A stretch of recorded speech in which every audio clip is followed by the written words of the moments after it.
Francisco Ferrer, periodista y escritor español, Catalina Mesa, directora de cine. Ayer, por cierto, disfrutamos de ese largometraje, ella viene de Colombia, y Mario Hurchis, periodista y escritor colombiano. Estamos a la espera de uno de los últimos integrantes. Perdón. Sí. A la luz. Así que, bueno, podemos ir iniciando. Sí, vamos. Buenos días a todos. Les agradezco su presencia aquí y empiezo en nombre de mis compañeros también agradeciéndole a los amigos de Vocento que nos han invitado a estas jornadas que se están planteando como una especie de bola de cristal. A lo largo de los eventos sucesivos que se hagan, intentaremos indagar qué es lo que está pasando no solo en la economía, no solo en las artes, sino en otros campos en las dos orillas del Atlántico. Hoy vamos a centrar esa charla en lo que tiene que ver con la literatura. Ustedes saben que hay un imaginario muy fuerte relacionado con la literatura latinoamericana. Uno habla de García Márquez, de Julio Cortázar, de Cabrera Infante, de Mario Vargas Llosa, y de inmediato acude una etiqueta que se llama realismo mágico y una serie de imágenes que son muy persistentes en la memoria del público. Todo eso vivió su hora de gloria, su pico de oro, pero ya no existe. La literatura latinoamericana, el periodismo latinoamericano, el cine latinoamericano está transitando caminos muy diferentes. Nuestros invitados hoy en la mañana se ocuparán de contarnos de qué van esos caminos, en qué consisten, qué es lo que motiva en este momento, no solo a los escritores, sino también a los periodistas, a los cineastas, a los documentalistas en las dos orillas del Atlántico. Bienvenidos los tres. Gracias, Mario. Anoche, como ya lo escucharon, Catalina presentó su película Jericó, El vuelo de los días, y me gustaría empezar por ahí, Catalina. Si uno revisa no solo la producción escrita, sino también audiovisual, de inmediato advierte que el documental ha ocupado un lugar protagónico. Si antes la ficción, la fabulación, era lo que se identificaba con la literatura latinoamericana, ahora parece que tenemos un regreso desesperado y urgente a lo inmediato, a los datos, a lo fáctico. ¿Por qué crees tú que está pasando eso? Bueno, en mi caso, después miro a ver como el colectivo, pero en mi caso era una necesidad de retornar a las raíces y recuperar como valores ancestrales y recuperar como una oralidad, una transmisión por las últimas épocas de violencia, digamos, en donde la mirada de nuestra cultura se ha volcado solamente a la sombra, solamente a la violencia. Digamos que en mi caso yo necesitaba ir en búsqueda de otras miradas, de una mirada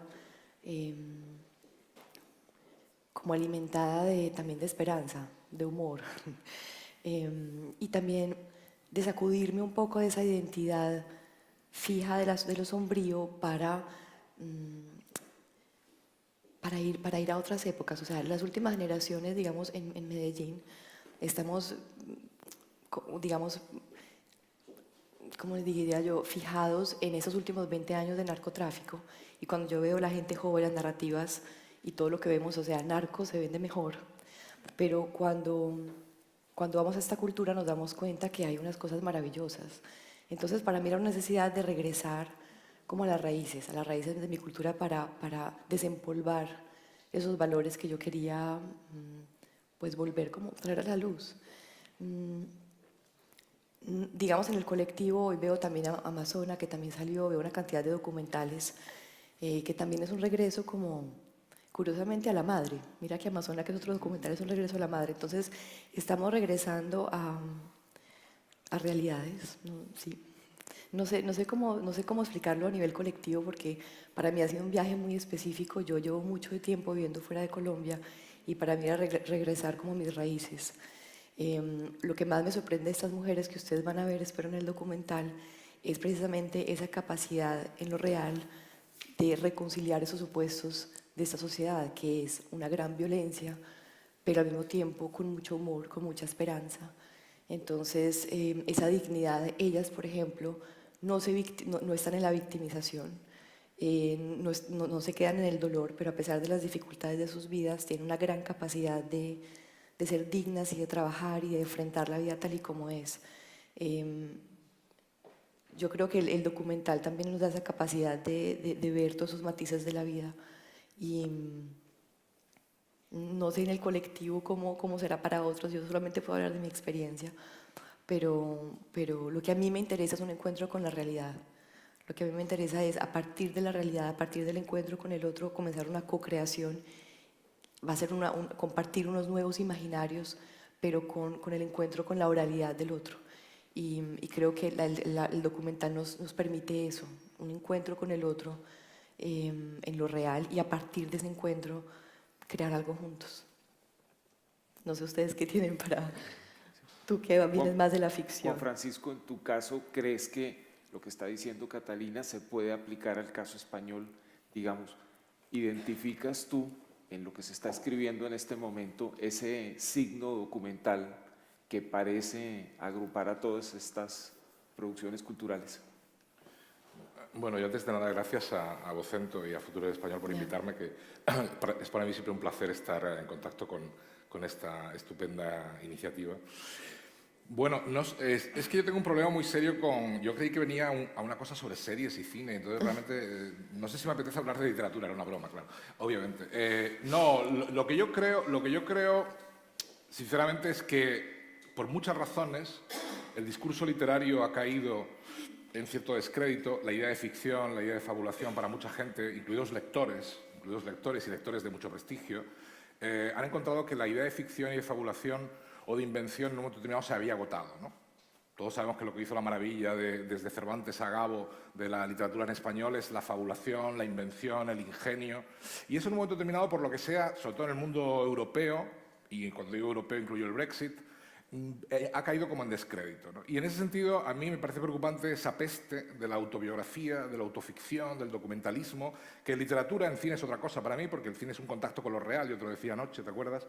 Y para mí, como el cine tiene un acceso directo a lo real, me parece muy interesante que a través de la cámara un cineasta se plantea cómo puede acceder a lo real o entrar en los mecanismos de lo real utilizando el poder de las imágenes, ¿no? Pero yo creo que la literatura es otro aparato simbólico y, por tanto, si la literatura pretende acercarse a la biografía de un sujeto, inmediatamente va a producir narcisismo, y si pretende acercarse a la vida de sujetos muy concretos va a producir crónica, va a producir periodismo, que es muy interesante, pero no literatura en el sentido más fuerte de la palabra, que para mí siempre implica invención, fabulación, ficción.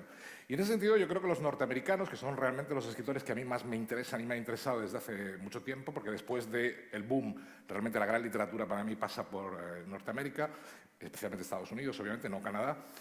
A mí me parece que ellos son los únicos que han mantenido el testimonio, o el testigo, mejor dicho, en esta carrera de relevos, que es la literatura, de que la ficción, la fabulación, o sea, la capacidad de que la mente humana, el cerebro humano, utilizando el aparato simbólico del lenguaje, pueda producir visiones de la realidad que son nuevas, que son inéditas, que son insólitas y que de alguna forma pueden producirle también al lector la sensación de que el mundo no es tan simple, tan banal como piensa Puigdemont, ¿no? Por poner ejemplo. Entonces, en ese sentido, yo creo que la literatura... Claro, el otro día yo discutía con amigos sobre el tema de por qué es tan importante la ficción. Pues mire, la ficción es muy importante porque si nos quedamos en el periodismo, si nos quedamos en el lenguaje solo, vamos a decirlo así, enunciativo, finalmente Puigdemont siempre gana la batalla o la ganará Chávez, que es la batalla de la propaganda, que es la batalla de las no ideas, que es la batalla, en el fondo, de la negación de lo que es lo más grande que hace la inteligencia humana o el cerebro humano, que es inventar, crear, fabular. Y a partir de esa fabulación se puede comprender la realidad. Y los mecanismos de la verdad de la ficción son mucho más importantes que los mecanismos de la no ficción, por ejemplo, que me parece mentirosa por definición. Toño, ya ahí te pusieron Sí, una bola en curva, te tiraron. Toño Angulo Danieri estuvo durante mucho tiempo vinculado a una revista muy importante en América Latina, que es la peruana Etiqueta Negra. Ahí se alzó con mucho orgullo la bandera de la no ficción, del no periodismo. Tú en este momento eres una especie como de semitraidor, porque estás evolucionando hacia la novela. Pero, ¿qué te queda de esa experiencia como periodista de largo aliento, escribiendo reportajes muy ambiciosos sobre diferentes temas. ¿Crees que el tema con que empezamos convocando la mesa de lo documental es el signo distintivo de las artes en este momento, al menos en América Latina? Ya Juan Antonio nos dijo que no quiere, Juan Francisco nos dijo que no quiere esa vertiente. ¿Cómo lo interpretas tú? Bueno, me sumo igual al agradecimiento al Grupo Vocento. Buenos días a todos y gracias por tenernos aquí. A ver, sobre eso una pequeña precisión, porque yo sí creo que esta, digamos, entre comillas, vamos a llamarle crisis, o sea, ¿no? De la ficción, yo creo que tiene que ver, o sea, literaria, tiene que ver entre otras cosas porque yo creo que la ficción está circulando de otras maneras.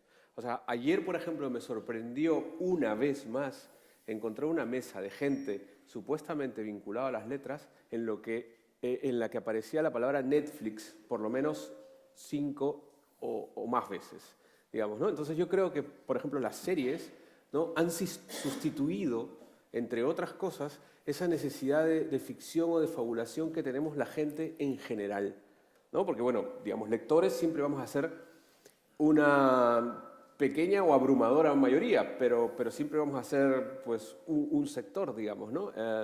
Pero en general la gente que en alguna época pudo haber leído a García Márquez en el colegio, o mucha gente en el autobús, o qué sé yo leyendo a García Márquez o a Cortázar o a Vargas Llosa, pues yo creo que ahora estamos todos, somos, no recuerdo quién, soy malo para recordar determinados nombres, pero nos llama los condenados de la pantalla.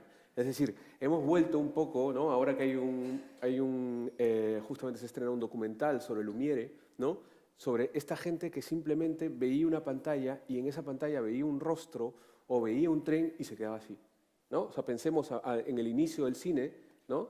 Ahora, igual, vemos una cara, ¿no?, en YouTube, y vemos a los adolescentes que hay ahí, los YouTubers, son caras hablando, diciendo cualquier cosa, y estamos todos ahí como embobados, digamos. Ahora son pantallas más pequeñitas, personales, qué sé yo. Entonces, eso es un paréntesis porque yo creo que eso sí que tiene que ver con, digamos, que son movimientos en paralelo, digamos, simultáneos, que mientras que esas necesidades de fabulación se han trasladado a otros medios, audiovisuales sobre todo, creo que surge una necesidad de contar lo real, digamos, ¿no? En ese sentido, Catalina, pues estamos más cerca nosotros, digamos, que Juan Francisco. Juan Francisco es un poco aquí el... no, perdón, es una broma, o sea, quiero decir.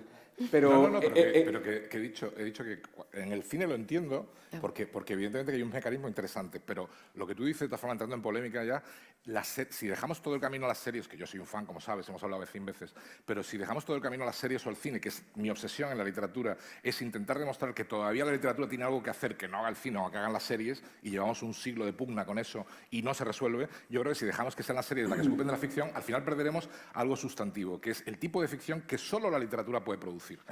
Claro, de acuerdo, sí, pero digamos...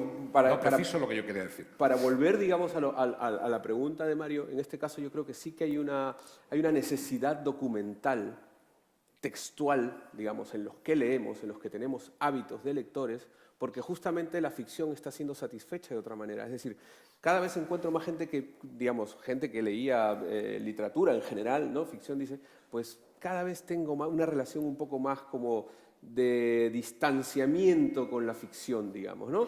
Y entonces me voy concentrando en el ensayo, en la crónica. Esto ha ocurrido en América Latina, como sabemos, entre los años 90 y la primera década de los años 90, fundamentalmente, coincidió con la aparición de la Fundación para un Nuevo Periodismo Iberoamericano, hoy García Márquez, digamos, ¿no?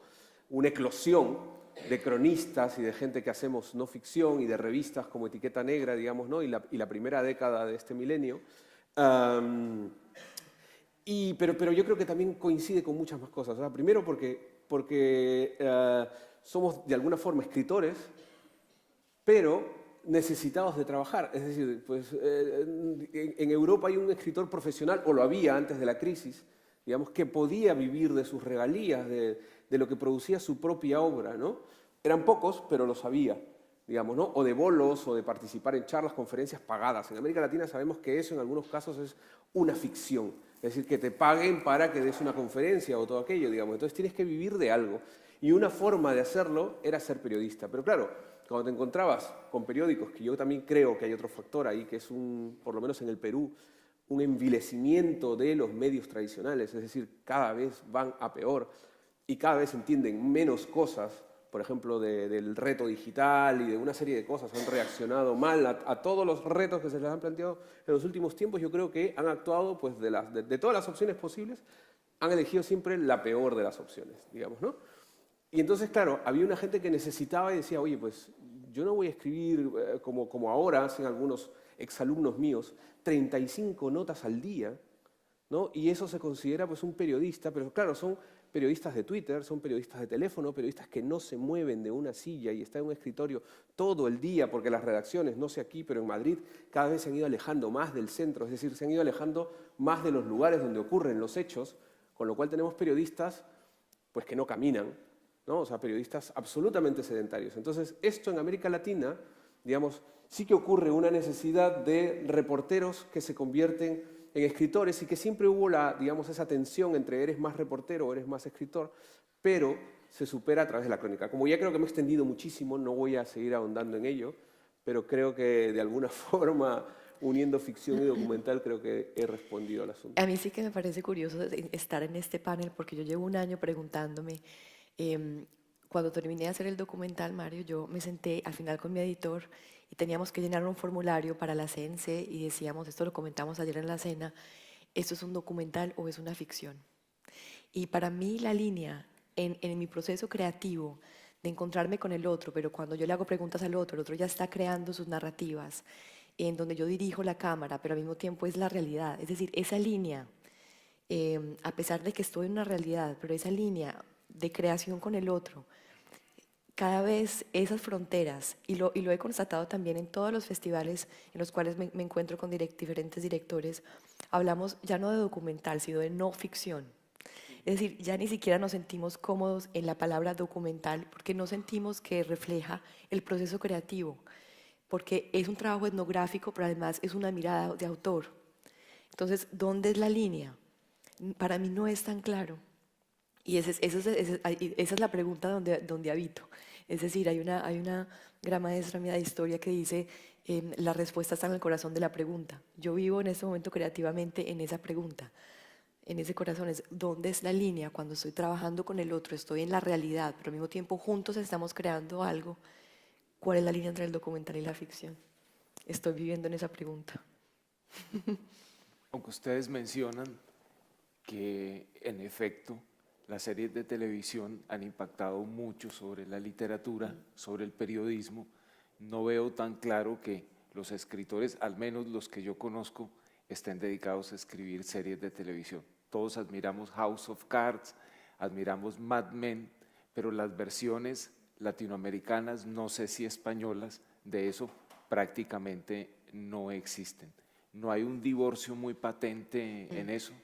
Pero en anglosajonia, por utilizar un neologismo, ¿no? Anglosajonia como Inglaterra y Estados Unidos, sí que hay escritores que son guionistas. De hecho, soy aficionado a la novela negra y hay uno, por ejemplo, Dennis Lehane, que es guionista de The Wire, que desde mi punto de vista, digamos, bueno, pues no es solo el mío, ¿no? Ya venía precedido de La Etiqueta, que es una de las mejores series, digamos, producidas en los últimos tiempos, ¿no?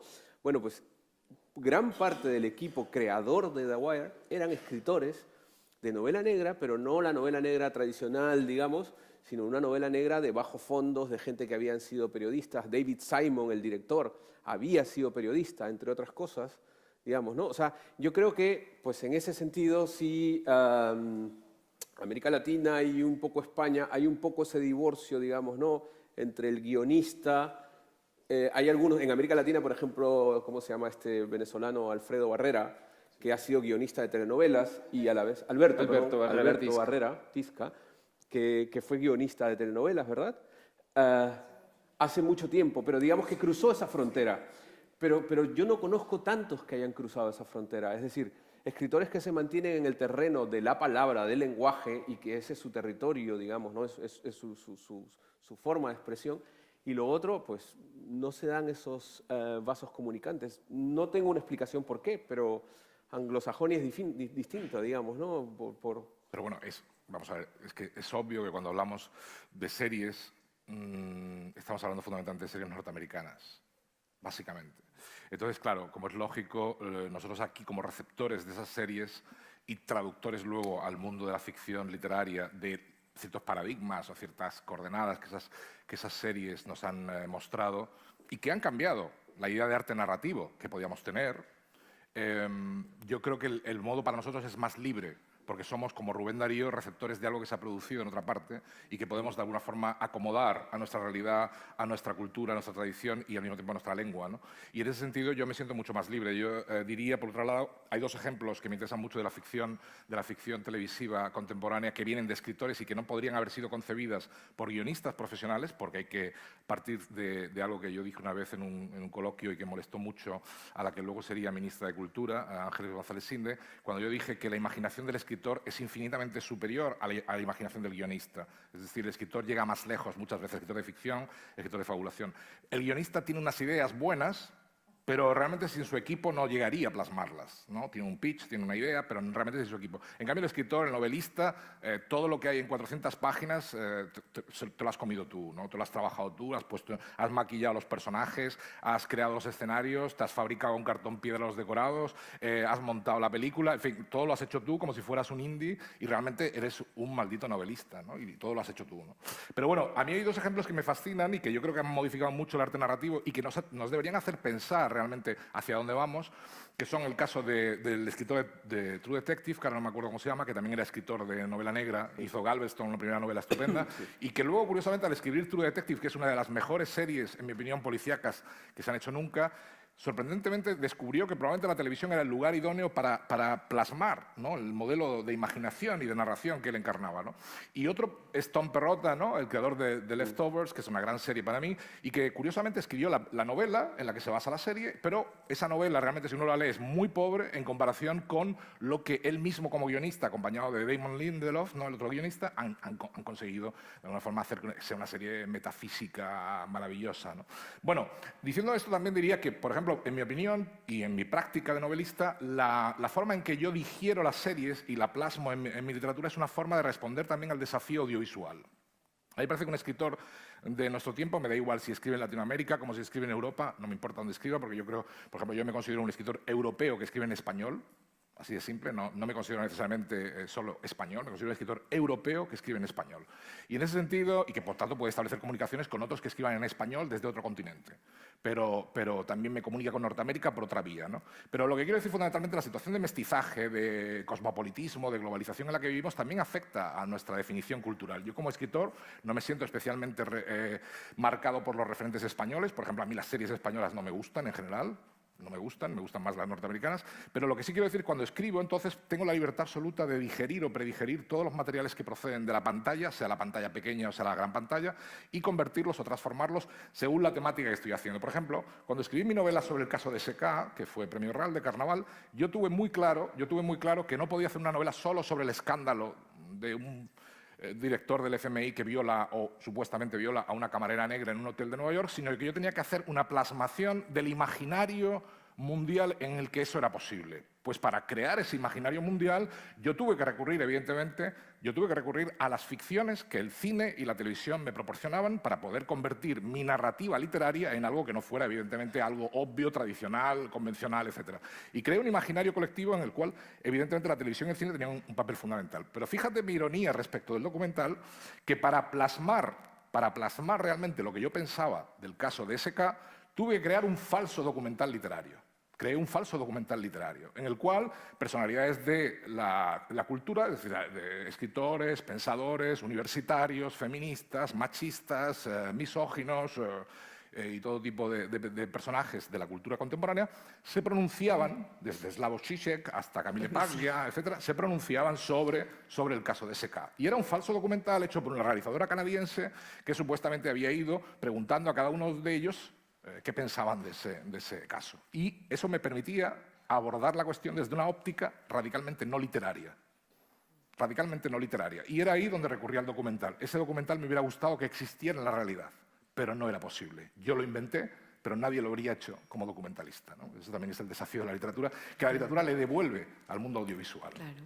Entre las otras cosas que yo detecto está que hay un retorno muy poderoso de eso que llamamos literatura de género.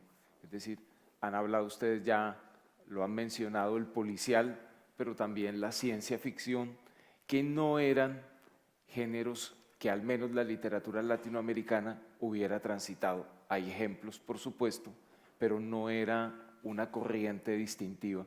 Tú ahora, Toño, estás embarcándote por esos lares. ¿Qué te llevó a eso?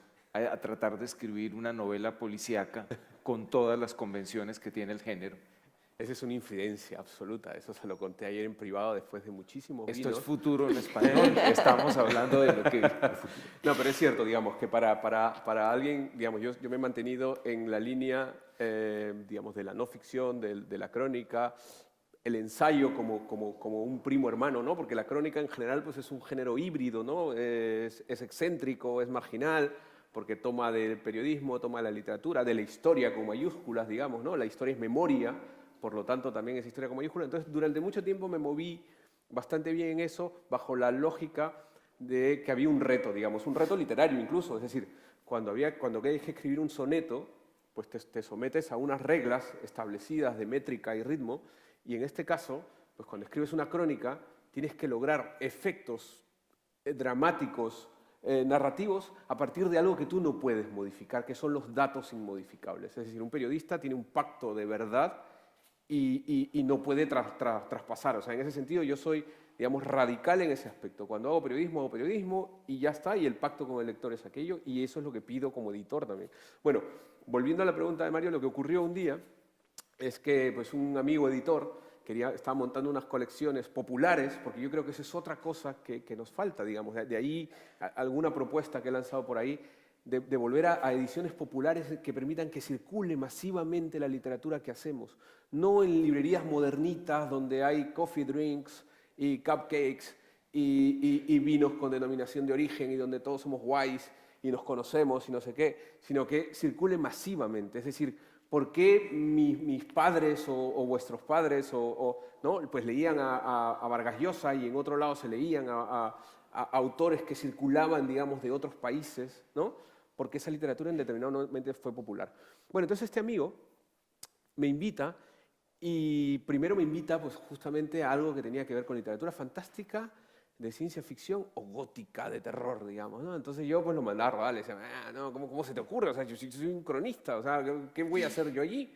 Y me decía, no, pero es que ya no hay más. O sea, claro, su problema era que quería hacer una cosa popular y eso demandaba una producción industrial, digamos, ¿no? Y ya no había más gente que pudiera hacer eso. Entonces le digo, mira, si te animas a hacer algo, una colección policial, pues ahí yo me creo una serie en plan folletín, digamos, ¿no? Como en el siglo XIX, porque ese sí es un género en el que conozco desde los códigos de los clásicos hasta lo contemporáneo, como Oli Hain, este que mencionaba hace un rato. Entonces al poco tiempo me llama y me dice, ya no te podrás escapar.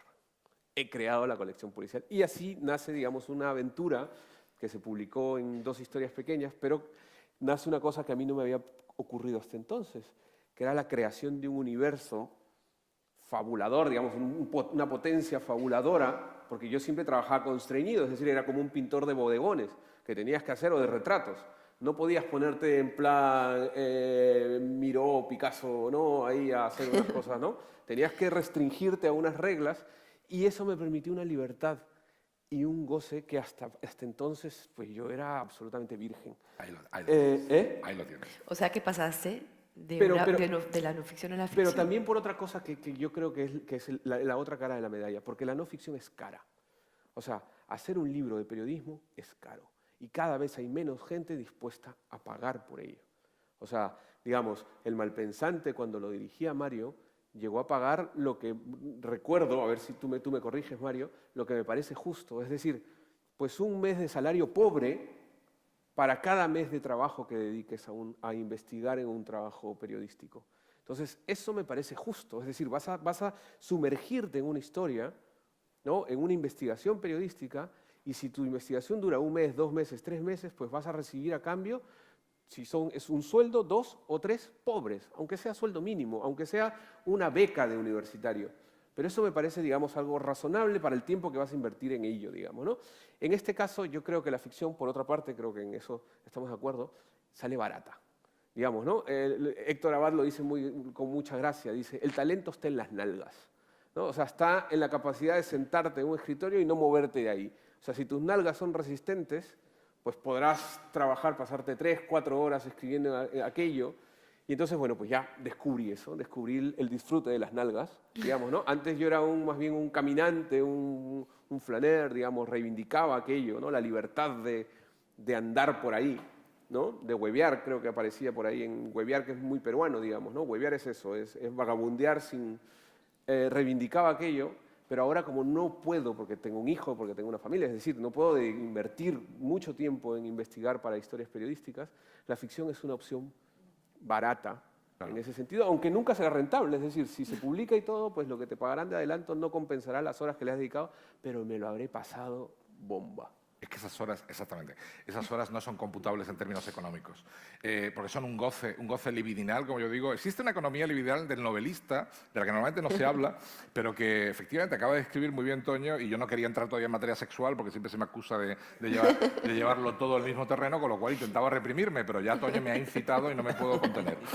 Pero realmente existe una economía libidinal del novelista en el sentido de que ese placer que yo no atribuyo a las nalgas, porque si no ya indicaríamos otro tipo de tendencias, porque Proust entonces no sería el novelista de novelistas, y sabemos que no es necesariamente así. Yo creo que el placer es el placer total que produce la sensación de que el lenguaje y la imaginación, llevados por la libertad, pueden llegar donde les dé la gana. O sea, yo cuando leo una novela de Thomas Pynchon, por un ejemplo de alguien que no escribe en español, pero que hemos tenido la suerte de que ha sido traducido maravillosamente en España al español, produciendo un español que curiosamente deberíamos prestar atención, porque a veces es mucho más interesante que le escriben los propios escritores españoles, porque yo sigo insistiendo que a veces las traducciones son tan creativas como las propias escrituras originales. Yo creo que si cuando leyéramos una novela de Thomas Pynchon, por más dificultad que a veces podamos encontrar en ese libro, en sus libros, encontramos también una plasmación de lo que es el imaginario literario del siglo XXI y del siglo XX, por supuesto, pero del siglo XXI también, como nunca probablemente podamos ver en otros medios, en otros formatos, etc. Para mí, por ejemplo, la rivalidad de lo literario con otro tipo de soporte o tecnología, lo que sea, no existe realmente, porque quien está metido en el goce literario es como San Millán de la Cogolla, como lo veíamos ayer, que nos encantó a Toño y a mí, ¿te acuerdas? Es como ese goce de estar en una cueva mirando ese paisaje y sintiendo que uno desde ahí está en comunicación con Dios. A mí qué me importa si luego hay millones o no de posibles creyentes o... No, a mí lo que me importa es que estoy aquí en mi cueva, y esa es la situación del novelista, ¿no? Estoy en mi cueva, delante de mi paisaje visionario, y estoy en comunicación directa con Dios. Esa es la sensación de placer auténtico que tiene el novelista. Y nunca creo que ni el cronista, ni el poeta... Bueno, el poeta sí, un poco, pero el poeta como Neruda, evidentemente, un poeta seminal, ¿no? Pero yo creo que en ese sentido el placer de la ficción está relacionado también con este tipo de otras visiones que podemos conectar, ¿no?, con la historia. Y volviendo a otra cuestión fundamental que yo creo que Toño también ha apuntado, el descubrimiento de que no hay nada malo en la no ficción. Yo hace poco discutía con unos amigos también en una mesa redonda porque a mí me parece que para escribir no ficción, sobre todo, en mi opinión, biográfica, que es de la que yo hablo, hay que tener un yo. Verdaderamente hay que tener un yo. Y eso no es tan habitual. Y que ese yo exista verbalmente. Eso tampoco es tan habitual. Es decir, todos creemos que tenemos un ego, pero no todos esos egos tienen un alma. Y ese alma, vamos a decirlo metafísicamente, puede comunicarse con otras almas a través del lenguaje.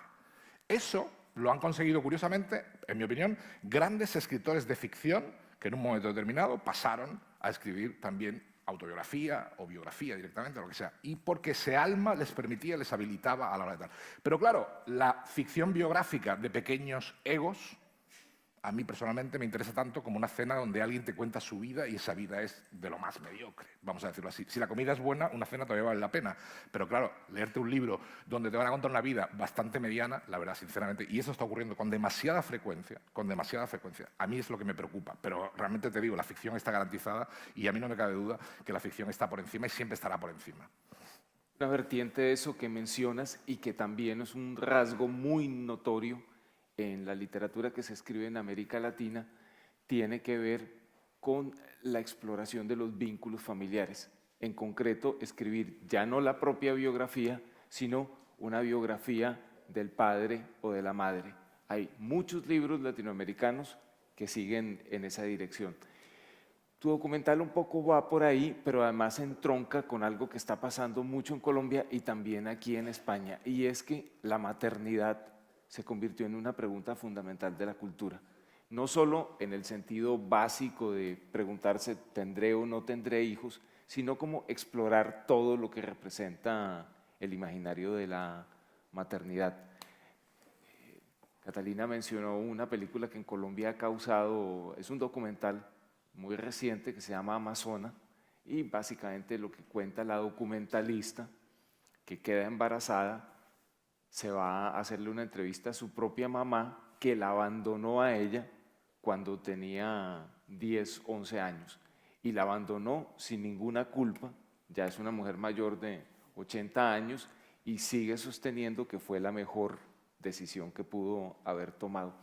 ¿Cómo te explicas tú que ese tema de la maternidad aparezca, por ejemplo, en los libros de Nueve Lunas de Gabriela Wiener, en la literatura que está escribiendo muchas de las autoras latinoamericanas del momento? De cierta manera también aparece en Jericó. ¿Cómo te explicas que ese tema se haya vuelto tan actual? Yo creo que, pues yo lo saludo enhorabuena ese tema, porque creo que tenemos un desfase entre energía femenina y energía masculina. Entonces, hemos visto mucha, digamos, pues más preponderancia de energía masculina en la sociedad. Cuando uno se pasea en el pueblo de Jericó, ve a la mayoría de los hombres en la plaza pública, en sus lugares públicos, y a pesar de que la mujer en Colombia es libre y es trabajadora y sale y todo igual, las mujeres siempre están más al interior. Entonces, el hecho de que esa energía femenina, que también habita el hombre, porque también su hombre tiene su madre, su hermana, pueda manifestarse, pueda revelarse, que hayan muchas nuevas directoras mujeres en Colombia haciendo sus trabajos, Laura Mora, pues muchas otras mujeres. Me parece, lo saludo maravillosamente. No sé, digamos, de dónde viene este equilibrio, pero no sé de dónde surge. Yo creo que era absolutamente necesario.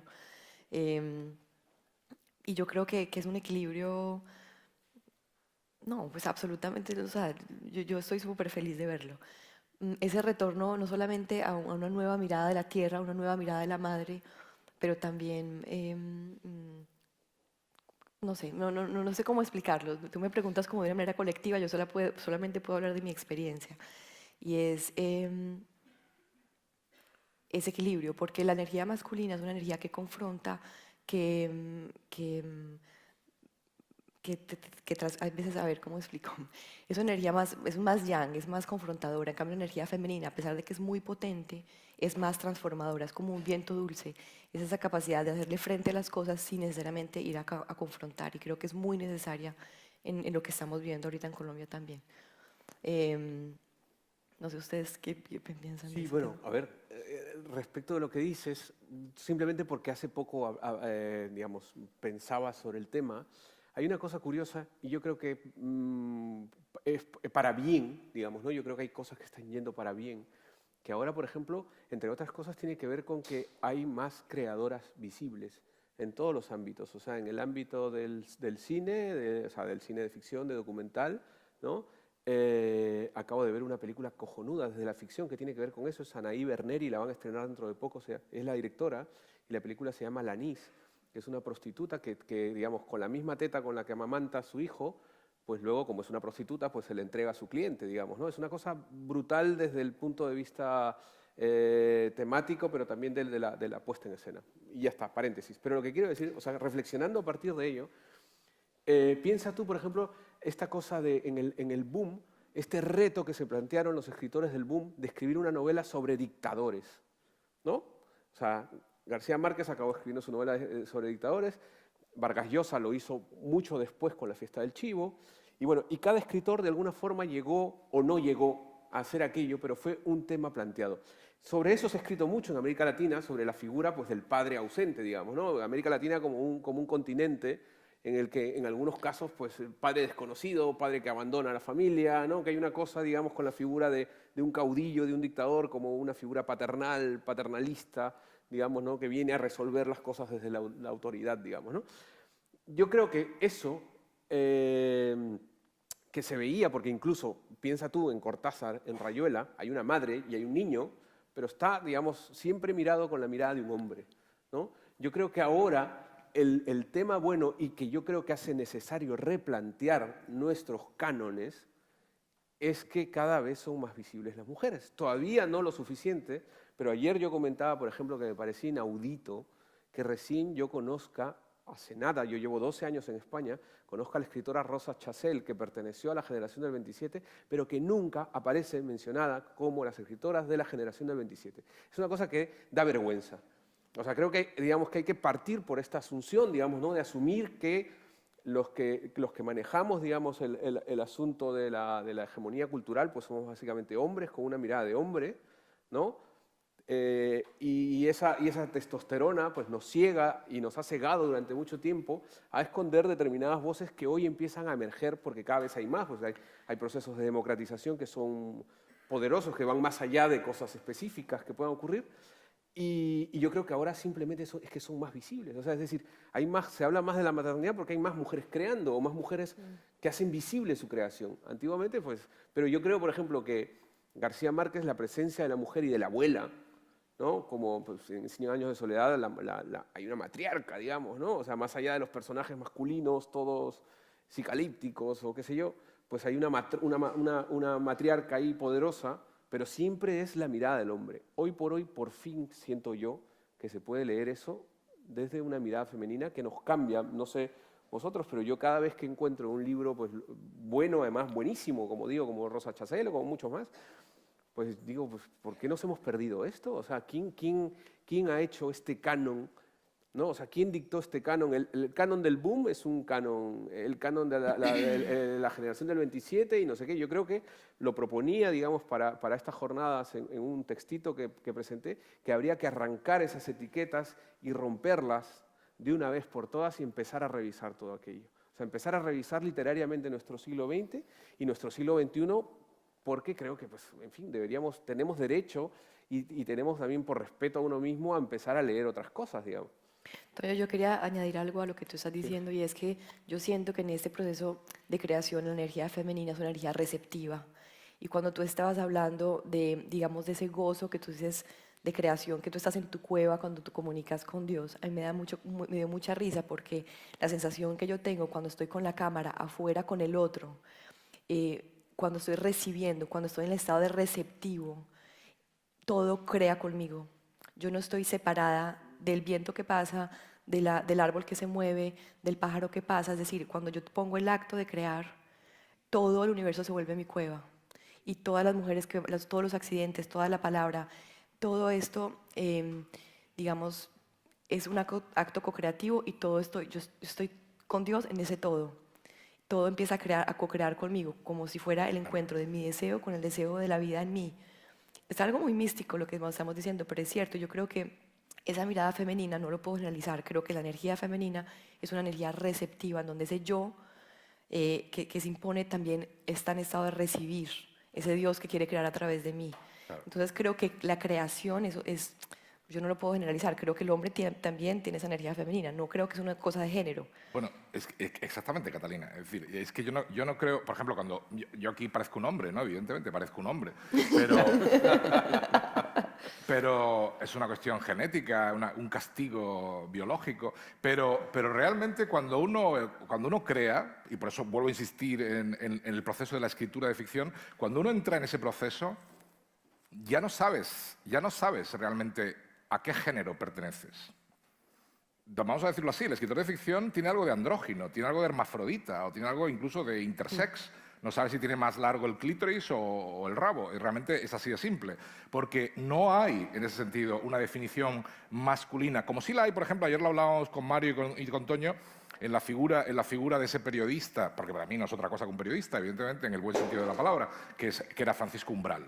Eso sí era un macho, escribiendo como tal macho, y además obligando a que una serie de personalidades femeninas del momento rindieran pleitesía a ese falo que escribía columnas todos los días, ¿no? Y eso sí es una situación, en mi opinión, esa sí es la situación prototípica del patriarcado, la que encarnaba Francisco Umbral en la España de los 70, en la España de la transición, donde él era el gran héroe periodístico y donde grandes starlets que se desnudaban después en todas las revistas, pues venía y le rendían pleitesía y él además hacía la gracieta de contar tal o cual me ha hecho una felación, ¿no? Esto ocurría en la de España de transición bajo la máscara de la liberación. Obviamente yo, que era adolescente en aquella época, bueno, decía, bueno, qué divertido de ser esto, de ser escritor, que te rodeen las starlets y que te rindan pleitesía a tu talento, a tu verbosidad o lo que sea. Yo he de decir que todavía eso funciona, ¿eh? Yo sé de columnistas, amigos míos, a los que todavía hay políticas y no políticas, a las que llaman y les dicen, oye, me gustaría mucho conocerte en privado, porque me ha gustado mucho tu columna tal o cual. Y eso ocurre también. O sea, que eso también de lo femenino, esa receptividad que tú dices es cierta, pero también hay que tener cuidado porque también detrás de lo femenino a veces hay conductas que al propio hombre le hacen equivocarse sobre lo que es.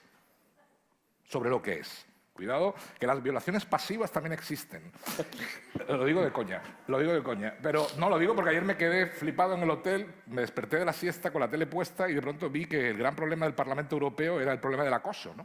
El acoso sexual a las mujeres en el Parlamento Europeo. Entonces de pronto dije, estoy en una pesadilla, estoy en una distopía chavista, no sé dónde estoy. Entre Puigdemont y el Parlamento Europeo, ayer me desperté de la siesta sintiendo que había viajado en el tiempo, ¿no? Y me había ido a un futuro distópico. Pero volviendo al tema este, yo creo que lo masculino y lo femenino viven, en nuestra época, en mi opinión, una gloriosa situación en la cual yo creo que el hombre puede ser hombre sin complejos, pero sin olvidar, en mi opinión, como tú decías, esa comunicación íntima con lo femenino. Yo admiro, como yo adoro a las mujeres, evidentemente, yo adoro esta época, he visto antes a la alcaldesa de Logroño, que me fascinó desde la primera vez que la conocí, porque me parece un modelo de mujer del que yo sentiría la necesidad de que hubiera más, habría que clonarla realmente, porque yo creo que en políticas como esas y mujeres que trabajen en la empresa como esas, que dirijan periódicos, que dirijan editoriales, ese tipo de mujeres son las que queremos. O sea, queremos mujeres que realmente se hagan cargo de la realidad, nos compensen a nosotros económicamente, nos den una pequeña pensión y los hombres nos podamos dedicar a nuestros socios, meternos en nuestra cueva y dedicarnos a nuestras visiones místicas, que es lo que realmente el hombre quiere, que la mujer se haga cargo de la realidad y él se retire a su contemplación mística. Debí haber empezado preguntándoles esto, pero quise dejarlo de manera deliberada para el final. El narcotráfico, al menos en América Latina, es un tema dominante en la sociedad, por consiguiente también se ha visto reflejado en la literatura y en el periodismo. Supongo que la respuesta variará para ustedes. ¿Sigue siendo para ustedes importante el tema del narcotráfico en lo que escriben o ya consideran que es una etapa superada? Y lo mismo te pregunto a ti. ¿Puedo empezar yo y termino?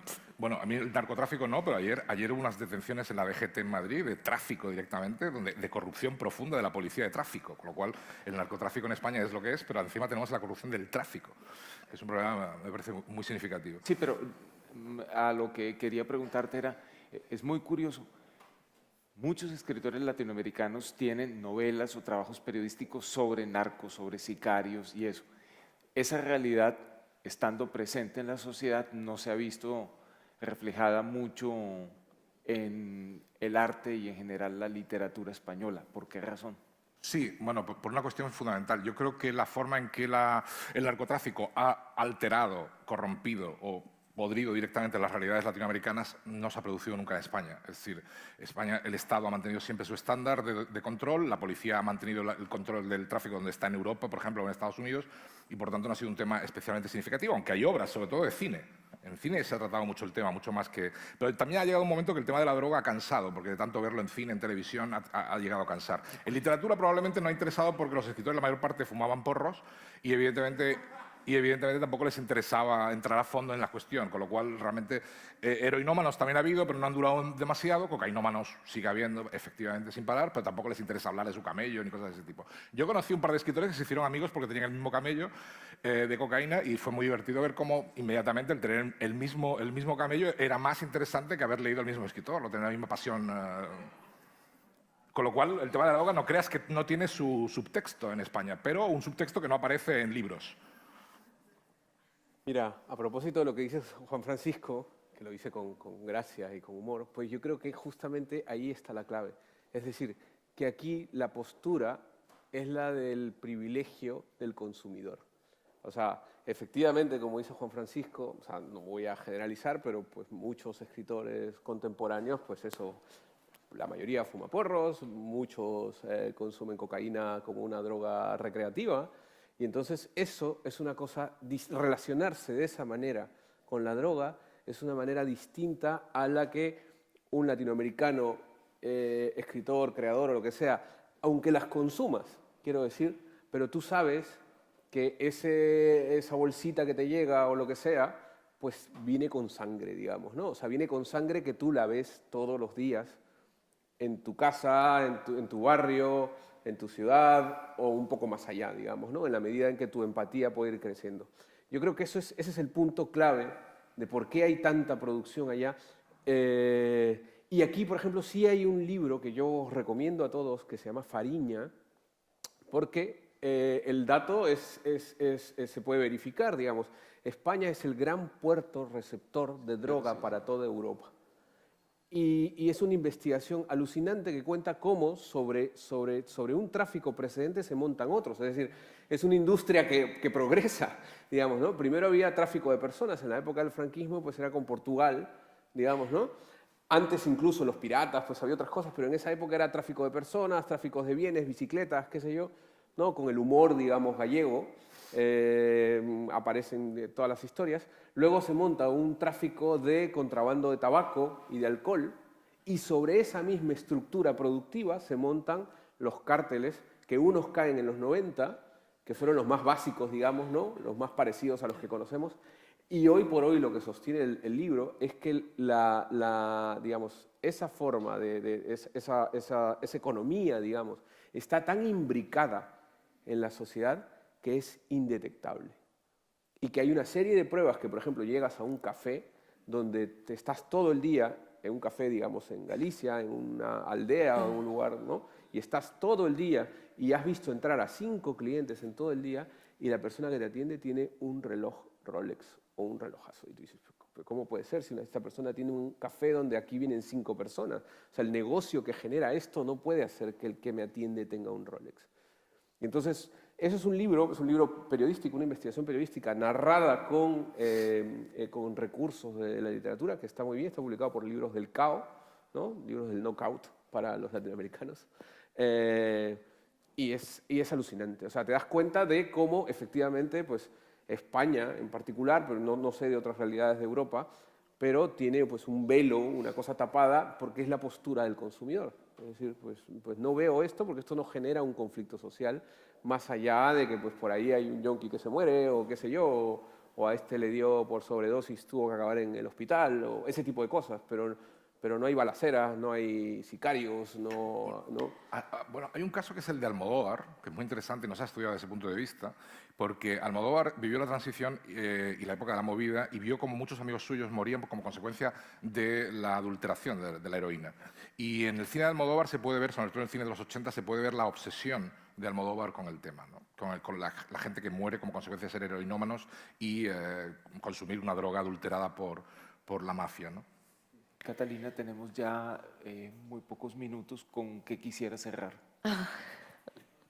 No, sé este tema rápidamente, es que a mí me indigna un poco cómo cambia la realidad a la ficción en este caso, porque cuando te venden narcos, obviamente vuelven héroes a personas que uno vio cómo afectaron su cultura. Entonces, para mí es como una pequeña indignación. Y en ese caso, como somos las narrativas que nos contamos, siento que continuar a crear de estas personas héroes es como perpetuar esta cultura.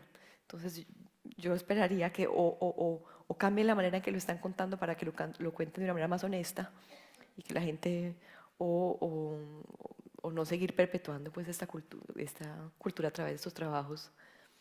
O sea, la verdad yo pienso que si somos las narrativas que nos contamos y seguimos contándonos y seguimos repitiendo esto, ahorita en el año franco-colombiano, que está haciendo un esfuerzo enorme para mostrar otros aspectos de Colombia, pues el hijo de Pablo Escobar estaba vendiendo su libro y en el Figaro habían 4 recomendaciones de lectura acerca de todo esto. En el mismo año, en los mismos 6 meses en que la embajada y en que todo el mundo está haciendo esfuerzos por llevar artistas, pues, escritores, digamos, todos estos otros aspectos. Entonces, si solo nos focalizamos en esto, si estamos obsesionados con este tema y si no le damos espacio a otras cosas, eso es lo que quisiera, es la pregunta que quisiera hacer. No.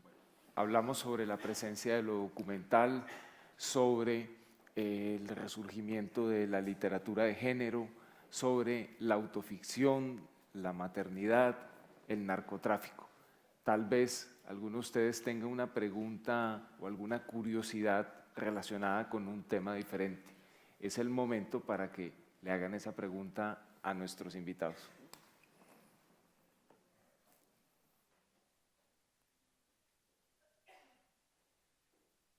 Ahí.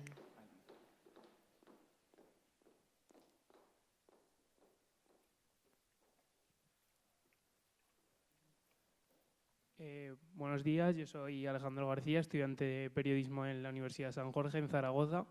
Y mi pregunta es, en el aspecto que has dicho de Venezuela, en un congreso en Jaca, un colombiano me lo comentó, que ellos ven con indignación Narcos y estas series en las que se ensalza. Y es si realmente allí se mantiene una indignación como diciendo, madre mía, los europeos que están ensalzando a Pablo Escobar, que ha hecho fallecer a tanta gente. Gracias.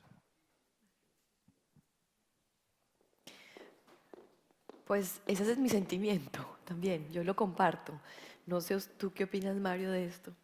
Me gustaría oír tu opinión, o ustedes. No sé, pues, si me lo preguntas, a mí me parece un poco ridículo indignarse frente a productos de ficción. O sea, me parece que la serie Narcos no está hecha con el propósito explícito de dar una imagen negativa de Colombia o de proyectar una luz negra sobre el país. Es una obra de ficción sobre algo que ha pasado en Colombia. Se puede discutir qué tan verosímil le parece a uno o no la representación que se hace ahí, pero es como anticuado, digamos, aunque me gusta la idea de que un producto de ficción todavía siga generando escándalo. Esa es la idea. Yo me acuerdo, por ejemplo, de la película Scarface, el remake del año 83 que hizo Brian De Palma con guión de Oliver Stone. Esa película, por ejemplo, indignó profundamente a la comunidad cubana de Miami, que consideró que la película los retrataba como si fueran todos unos narcotraficantes, unos mafiosos, unos sicarios, y hubo una gran indignación hasta el punto de que eso llegó hasta la Casa Blanca. Pero fíjate que en Estados Unidos nunca hemos visto una película porque una comunidad determinada de ese país se indigne como los mostraron en el cine. Yo no recuerdo, no sé si tú lo tengas en el radar, pero no pasa eso. Parece ser muy típico de la sensibilidad latinoamericana quejarse por la manera como somos representados o en la literatura, o en la pantalla grande, o en lo que sea. Te voy a contar varios casos porque el mundo hispánico es muy peculiar y muy inteligente también. Muy inteligente en la forma, por lo menos en España, voy a contar una anécdota que a lo mejor a algunos les sorprende, espero que no molestar a nadie, pero es una cosa curiosa, ¿no? Todos recordamos lo que fue el caso Rushdie, ¿no? Que a muchos se les olvida, y por cierto, donde la intelectualidad europea no estuvo a la altura, vamos a decirlo así, y sigue sin estarlo, ¿no? Y sigue sin estarlo. Cuando se da un caso como el de Rushdie, evidentemente un escritor tiene que estar con el escritor y no con el talibán o el imán, en este caso, que dictó la fatwa, ¿no? Pero bueno, esto curiosamente pasa como con lo de Puigdemont, que hay algunos intelectuales que pierden la cabeza y no saben dónde están. Pero la cuestión fundamental aquí es que yo conozco un escritor español, muerto este año precisamente, se llama Juan Goytisolo, que escribió una novela que se llamaba Caragicomedia, donde retrataba con bastante sarcasmo y un humor negro y, digamos, un sentido de la obscenidad muy peculiar, la figura de Escrivá de Balaguer, el fundador del Opus Dei. Quien leyera esa novela, siendo opusdeísta, no podía sino sentir, evidentemente, que era ofendido. Yo pienso que Goytisolo, como era un escritor muy serio, no escribió esa novela pensando en el escándalo, pero imagino que el otro Goytisolo, el otro, es decir, el que no aparece en las fotos, ese sí deseaba secretamente ser el Rushdie del Opus Dei. Pero, desgraciadamente, el Opus Dei es más inteligente que el Islam. Desgraciadamente digo porque ojalá el Islam fuera inteligente, no porque yo quiera que el Opus Dei sea necio. Y no respondieron. Entendieron perfectamente que el escándalo es la forma de hacerle propaganda a una obra gratuitamente. Y curiosamente, pues Goytisolo vendió lo que vendió. Como era una obra que tenía un fuerte componente homosexual, pues evidentemente la mafia rosa hizo circular muy bien la opinión de que era un libro que convenía leer si no quería estar al tanto de ciertas prácticas y de ciertas tradiciones homosexuales. Pero evidentemente el Opus Dei no reaccionó ni vivamente ni no vivamente, no reaccionó porque había entendido que estratégicamente el escándalo es muy peligroso para los propios intereses, ¿no? En cambio, las comunidades hispánicas deben estar convencidas de que evidentemente hacer eso es favorable a sus intereses, cosa que yo dudo, porque el escándalo siempre favorece al otro. ¿Alguien más quiere preguntar? Veo 2 manos levantadas. Hola, buenos días. Yo tengo una duda desde el principio. Mi nombre es Pilar, soy periodista y va dirigida sobre todo al señor Ferré. He entendido que hay una crisis en la ficción y que especialmente se refleja en el periodismo. No, no he dicho eso. Entonces el mensaje es, creo, mi punto de vista, que la ficción se puede aplicar a muchos campos, al documental, al cine, a todos los demás, pero nunca al periodismo, porque precisamente su valor radica, creo, en reflejar la realidad como tiene que hacerlo. Si es una confusión por mi parte, sí que me gustaría que me aclarara, por favor. A lo mejor al explicarlo no me expliqué bien. No, yo estaba hablando de literatura, no estaba hablando de periodismo. Estaba diciendo que el periodismo hace sus funciones, pero que la literatura tiene otras funciones, o digamos, otros fines.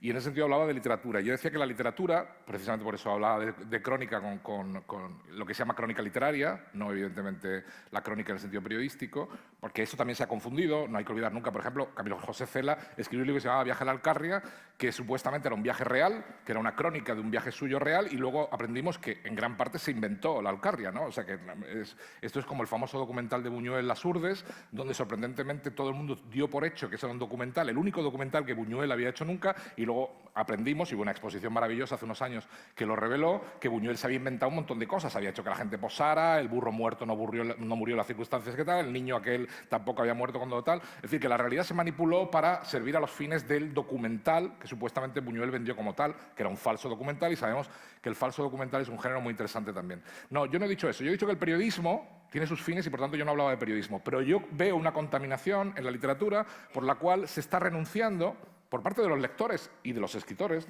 los dos son cómplices en eso, se está renunciando en la literatura, a la hora de contar cosas, de inventar cosas, se está renunciando al poder de la ficción. Pero es un problema literario, no afecta al periodismo. El periodismo cumple muy bien con su función y en España no hay crítica sobre eso, más allá de, evidentemente, lo que podamos decir de cada periódico y cada uno sabrá lo que pasa en su casa.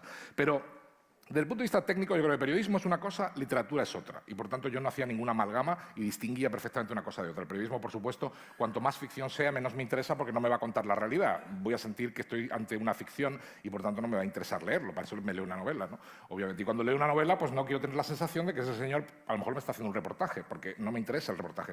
Hay un escritor muy interesante norteamericano que era Tom Wolfe, que se ha olvidado que era un grandísimo periodista y luego fue capaz de pasar a la ficción, y yo creo que cualquiera que haya leído sus crónicas de lo que fue la contracultura en los años 60 y 70 en Estados Unidos, y que son maravillosas y que yo creo que no han envejecido ni un ápice, que es el inventor del nuevo periodismo, ¿no? Que es una cosa maravillosa que también se olvida, porque aquello sí que era un gran periodismo, vamos a decirlo sinceramente, aquello sí que eran grandes crónicas y grandes, en fin, ¿para qué vamos a hablar? Y donde se recurría a la retórica y a la ficción cuando hacía falta para darle un plus a lo que si no hubiera sido pobre, porque la realidad en aquel momento estaba superando a las categorías que el escritor o el periodista tenía. Pero curiosamente, cuando él da el salto a la novela, que es en los 80, cuando él decide que ha agotado una fase de su escritura y que curiosamente la literatura para él no está reflejando la realidad tal como haría falta que lo hiciera, da el salto y hace La hoguera de las vanidades y tiene un éxito formidable, fundamentalmente porque es ficción, porque aprovecha y explota al límite lo que es la literatura y al mismo tiempo no desdeña para nada el conocimiento de la realidad que también da el periodismo. O sea que hay ahí una forma de comunicarlo que también me parece interesante, ¿no? Una última pregunta, que no tenemos ya mayor tiempo para esta mesa.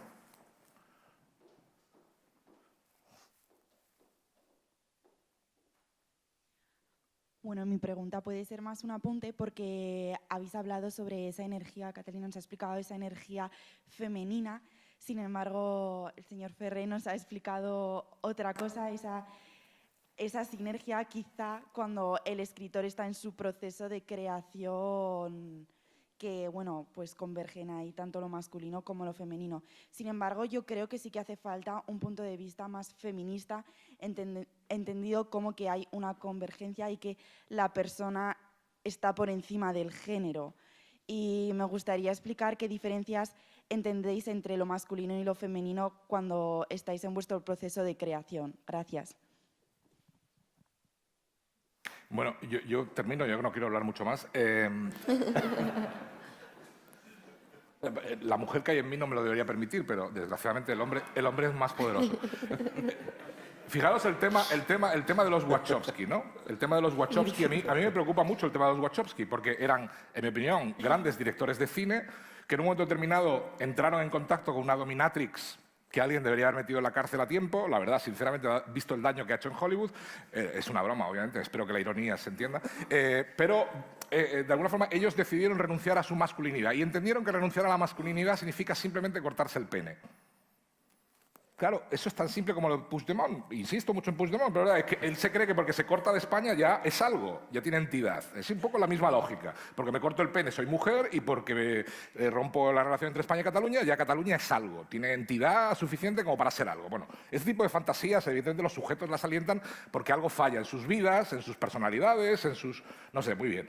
Y los Wachowski, todo el mundo ha visto cómo han entrado en Barrena como creadores y por mucho que te hayas cortado el pene, pues sencillamente ahora tendrás un sexo más, crees tú, cercano a lo que es la experiencia lésbica, que a mí me parece una experiencia envidiable, porque yo insisto, ya sabéis que Freud, que era maestro de todos nosotros, y el que quiero parecerme, dejándome crecer esta barba, decía algo así como que la mujer tenía envidia de pene. Yo, sinceramente lo digo, y esto es algo que he dicho en privado, pero lo voy a decir por primera vez en público, yo personalmente como escritor siento envidia de clítoris.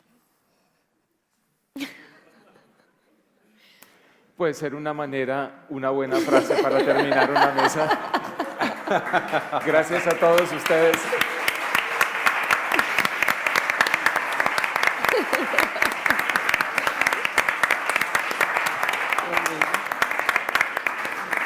Muchísimas gracias. Bueno, vamos a hacer una breve pausa, un descanso. Si necesitan hidratarse, si quieren agua, tienen ahí botellines a su disposición. Y de inmediato retomamos con la última parte ya de esta jornada matinal. Hasta ahora.